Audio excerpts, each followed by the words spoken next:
Pagi ini saya akan memaparkan terkait dengan vaksinasi anak sekolah. Sebelum kita mulai, kita sampaikan dulu kita lagi ada di posisi di mana pada keadaan pandemi ini. Jadi ini adalah data COVID-19 di Indonesia. Saya ambil di covid.go.id. Kemarin 22 Oktober terupdate. Saat ini 22 Oktober 2021. Dari data ini dapat kita lihat di sini, terdapat 4 juta sekian yang telah terkonfirmasi positif dengan kasus aktifnya 15.000 dan meninggal 143.000 atau 3,4%. Itu adalah di Indonesia. Bagaimana situasi di Jakarta? Dapat kita lihat di grafik di bawah ini. Kita mulai ada COVID-19 itu di bulan Maret April. Kita lihat terdapat puncak yang pertama di bulan Januari, Februari, Maret. Itu adalah puncak pertama. Lalu mulai turun di bulan April. Di bulan April, Mei kita mulai lengah, ada libur anak sekolah, ada liburan yang panjang sehingga terjadi second wave atau puncak yang kedua di bulan Juli Juni.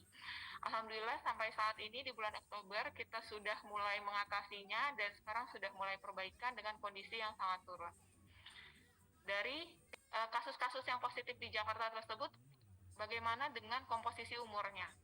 Kita lihat di sini di bagian yang grafik batang, kita lihat dari pasien-pasien yang telah kita lihat di chart sebelumnya, positif pada anak usia 6 sampai 18 tahun atau yang kita bilang usia anak sekolah, yaitu 9,7%, dengan yang dirawat itu sebanyak 22% dan yang meninggalnya 0,2%. Jadi, apakah kita perlu vaksin COVID? Nah, latar belakang tersebut dengan data-data kasus anak COVID-19 di Indonesia yang tadi telah saya sebutkan, itu adalah menjadi latar belakang kenapa kita harus berikan vaksin COVID-19 pada anak. Karena satu, anak dapat tertular dan atau menularkan, baik itu bergejala maupun tanpa gejala. Dan kita juga membutuhkan percepatan imunisasi pada dewasa dan anak untuk memutus rantai penularan, terutama pada anak-anak remaja dengan mobilitas tinggi dan persiapan pembelajaran tatap muka.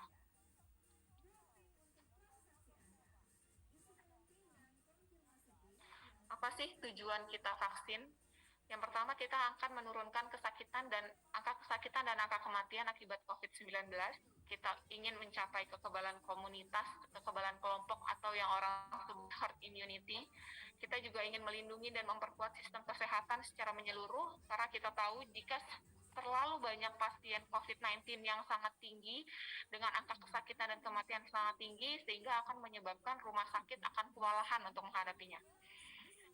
Dan yang terakhir, kita juga harus menjaga produktivitas serta meminimalkan dampak sosial dan ekonomi terkait pandemi ini. Usia berapa yang boleh diberikan vaksin COVID-19? Sampai saat ini, untuk usia 3-11 tahun, kita menunggu hasil kajian untuk nilai keamanan. Dari Ikatan Dokter Anak Indonesia telah melakukan kajian dan juga mendorong pemerintah untuk segera mengizinkan vaksinasi untuk anak di bawah 12 tahun. Lalu untuk 12-17 tahun yang sudah kita lakukan vaksinasi COVID, kenapa? Karena tingginya mobilitas dan kemungkinan berkerumun di luar rumah, serta anak-anak tersebut mampu menyatakan keluhan KIPI bila ada. Selanjutnya, vaksin apa saja yang boleh kita berikan? Jadi vaksin yang tersedia di Indonesia yang bisa diberikan untuk anak-anak usia 12-17 tahun, yang pertama adalah CoronaVac atau yang orang-orang sering dengar Sinovac. Ikatan Dokter Anak Indonesia sendiri telah merekomendasikan pemberian Sinovac ini dan telah mengeluarkan rekomendasi tertanggal 28 Juni 2021. Alasan yang memberikan rekomendasinya adalah telah dilakukan penelitian di Cina untuk anak usia 3-17 tahun, terdapat 2 fase. Untuk fase pertama itu ada 72 anak yang diberikan vaksinasi COVID-19 atau dengan Sinovac, dan dari 72 anak itu dibagi 2, ada yang kontrol, ada yang diberikan vaksin, ada yang tidak diberikan vaksin. Dari anak-anak yang diberikan vaksin sebanyak 100%, keseluruhan anak tersebut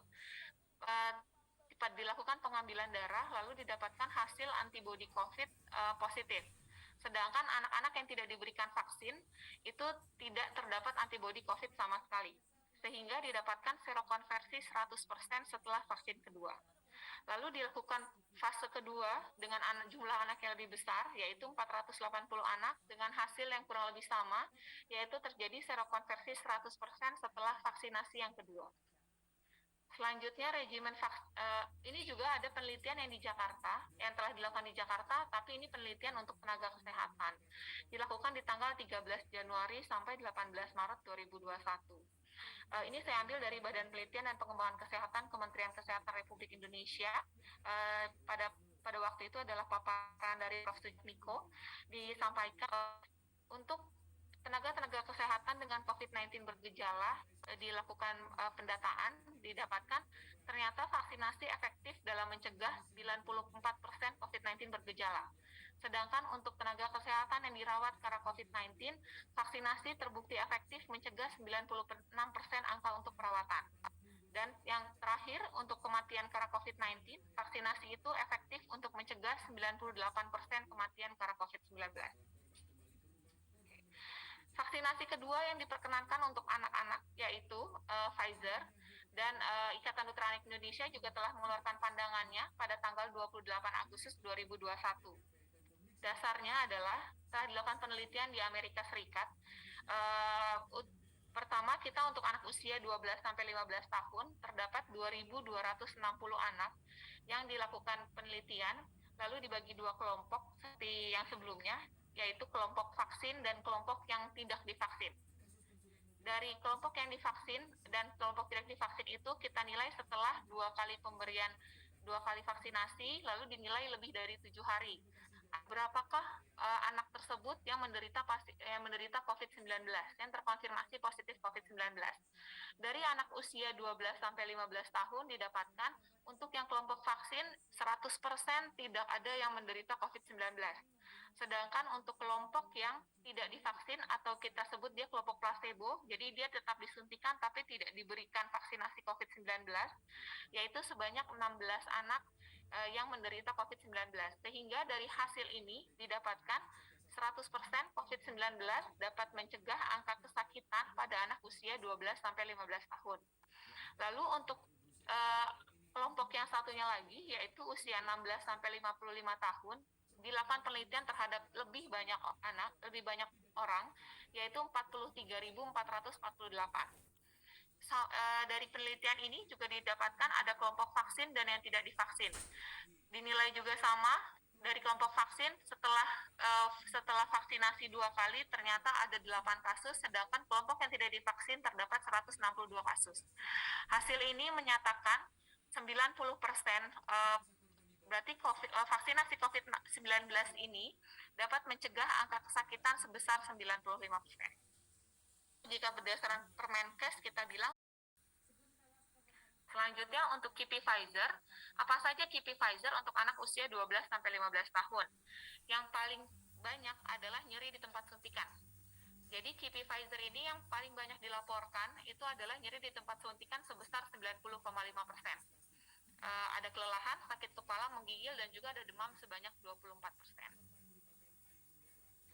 Lalu, kalau anak saya terkena KIPI, saya harus melakukan apa?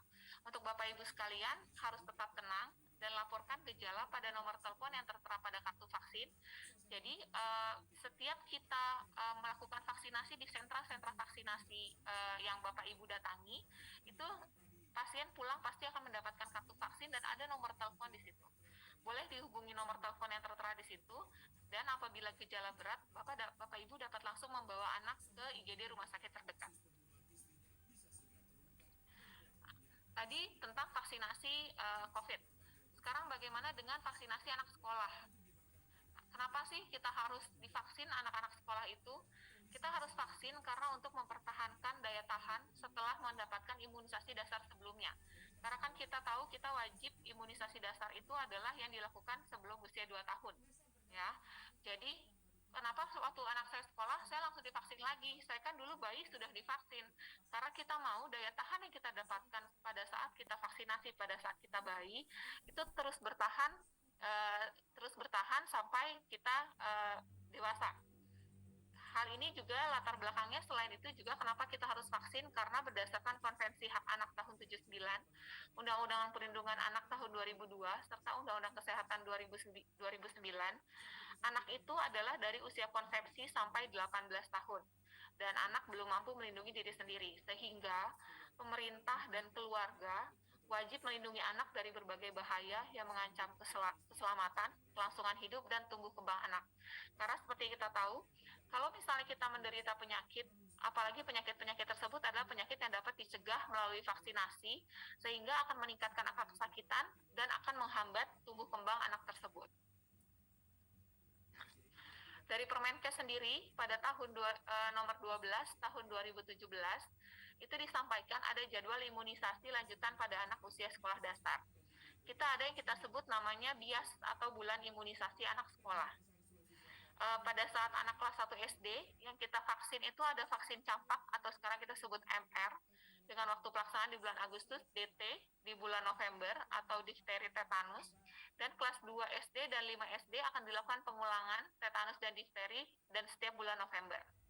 Nah, selain ini di Jakarta, selain vaksin yang tadi telah disebutkan, di Jakarta juga telah diwajibkan untuk melakukan vaksinasi HPV atau Human Papilloma Virus, yang dikatakan kenapa sih kita wajibkan. Jadi untuk semua anak perempuan kelas 5 SD kita wajib untuk memberikan vaksinasi HPV karena vaksin HPV tersebut mempunyai efikasi 96 sampai 98% untuk mencegah kanker leher rahim. Ya, jadi rekomendasinya adalah imunisasi HPV diperuntukkan untuk anak perempuan sejak usia lebih dari 9 tahun. Ikatan Dokter Anak Indonesia sendiri sudah memberikan jadwal imunisasi anak, merekomendasikan jadwal imunisasi anak selain dari imunisasi yang wajib dari diberikan oleh pemerintah. Di antaranya ada pada saat usia anak sekolah, di antaranya ada influenza, ada tifoid, serta ada vaksinasi dengue. Ini adalah latar belakang kenapa pemerintah mewajibkan vaksin-vaksin yang telah saya sebutkan. Dapat kita lihat di sini, untuk penyakit difteri dapat dilihat, ini data kita ambil dari data Kementerian Kesehatan Republik Indonesia pada tahun 2017. Dari tahun 2014, 2015, dan 2016 didapatkan semakin ke sini tren untuk angka kesakitan anak remaja yang lebih dari 14 tahun itu lebih tinggi. Bahkan kita lihat bisa sampai 29% di tahun 2016. Dan kita lihat juga, di tahun dari angka usia lebih dari 5 tahun, angkanya stabil di atas 10%. Ini juga yang kita sebut tadi vaksin MR, vaksin measles rubella yang diberikan pada saat kelas 1 SD. Ini juga saya ambil dari Kementerian Kesehatan Republik Indonesia tahun 2017. Kita lihat untuk yang data campak. Pada tahun 2016, anak di atas usia 5 tahun selalu stabil di atas 30%, dengan usia lebih dari 10 tahun selalu di atas 15%, dan itu selalu bertahan dari tahun 2014. Rubella dari data Riskesdas tahun 2007, untuk remaja 15-19 tahun ternyata didapatkan hasil 77,6% positif IgG anti rubella. Jadi dari data-data inilah kenapa pemerintah mewajibkan pemberian vaksin measles dan rubella untuk anak umur 1 tahun sebagai vaksin ulangan. Tadi yang telah disampaikan juga, kenapa sih kita harus vaksin HPV, Human Papilloma Virus? Jadi dari data dari INASGO tahun 2009 sampai 2014, INASGO National Cervical Cancer Registry atau register untuk data nasional terkait kanker leher rahim atau kanker serviks, ternyata sebanyak 33 remaja Indonesia yang kurang dari 17 tahun itu terinfeksi virus HPV dan kanker leher rahim dini pada tahun 2009 sampai 2014. Jadi tugas kita semua untuk melakukan pencegahan dari penyakit-penyakit yang tadi telah disebutkan. Karena ini adalah penyakit-penyakit yang bisa dicegah dengan imunisasi. Oke. Seperti ini saya ambil kutipan dari Ketua IDAI sebelumnya, Prof. Aman, yaitu bangsa yang besar adalah bangsa yang bisa melindungi anak-anaknya agar selamat melewati masa pandemi ini. Maka kami petugas kesehatan membutuhkan bantuan dari Bapak Ibu sekalian, para guru sekalian, untuk ikut melindungi anak-anak kita agar selamat melewati masa pandemi. Satu lagi, selain vaksinasi yang harus kita kejar, selain vaksinasi yang harus kita lengkapi, dari mulai vaksinasi anak-anak balita sampai vaksinasi anak sekolah, jadi kita tetap harus melakukan protokol kesehatan keluarga ketika beraktivitas di luar rumah, terutama juga untuk anak-anak yang sudah bersekolah, sudah sekolah tatap muka. Protokol kesehatan tidak boleh ditinggalkan. Hal ini selalu kami ingatkan berkali-kali. Yang pertama, kita harus menerapkan protokol kesehatan dengan menggunakan masker sesuai standar, mencuci tangan pakai sabun atau hand sanitizer, jaga jarak minimal 1 meter, disarankan 2 meter, menghindari kerumunan, serta mengurangi mobilisasi. Jadi kalau tidak perlu sekali, tidak usah keluar rumah. Jadi kita harus tetap di rumah. Lalu yang nomor 2, kita pastikan diri dalam keadaan sehat apabila kita mau keluar. Jadi kalau misalnya anak kita yang PTM, anak kita yang sekolah, sedang sakit, batuk, pilek, atau pusing, atau demam, itu tidak diperkenankan untuk pergi ke sekolah. Begitu pula juga dengan Bapak Ibu guru, dengan orang tua yang mau pergi bekerja. Jadi kita kalau mau keluar rumah, kita harus memastikan diri kita dalam kondisi sehat. Kalau kita tidak sehat, ada baiknya kita di rumah saja. Oke. Selanjutnya, kalau misalnya kita sudah jalan keluar, pada saat kita balik ke rumah, kita nggak boleh menyentuh barang, nggak boleh bersentuhan atau berinteraksi, apalagi kalau misalnya yang kakak-kakak nih yang lagi sekolah, pulang sekolah pengen langsung main sama adiknya, nggak boleh. Orang tua bapak ibunya yang pulang ke rumah mau langsung gendong bayi, mau langsung cium-cium anaknya, nggak boleh. Yang harus dilakukan adalah kita harus cuci tangan dulu sebelum sampai rumah, kita harus mandi dulu, ganti baju, keramas, semua harus dibersihkan, baru setelah itu kita beraktivitas bersama anak-anak. Demikian presentasi saya. Terima kasih warahmatullahi wabarakatuh.